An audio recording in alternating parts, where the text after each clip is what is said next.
Now, it was an interesting thing in the budget. It allocates hundreds of millions to child protection through the Department of Communities, yet we're letting down our guard when it comes to shielding children's minds from explicit content, with a classification system full of gaps that actually fail to keep a lot of these explicit materials out. Now, this is a perfect example. Take the book Welcome to Sex, which is marketed to kids over 12 with detailed descriptions of graphic sexual acts.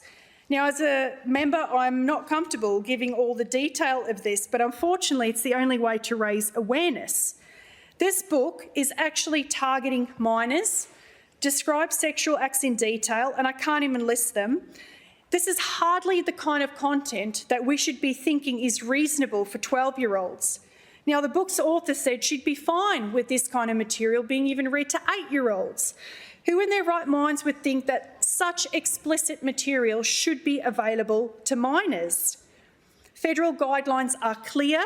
Books with explicit nudity, sexual activity or content likely to offend reasonable adults or unsuitable for minors must get a Category 1 restriction, that is, barring sales to under 18s.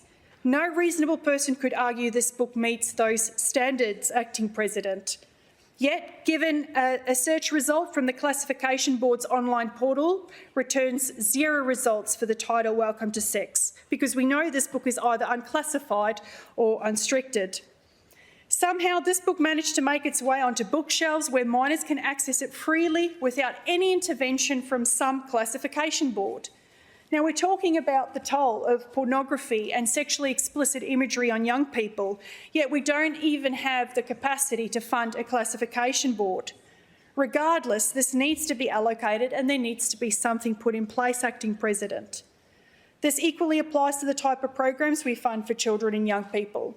All programs should be transparent, measured and accountable.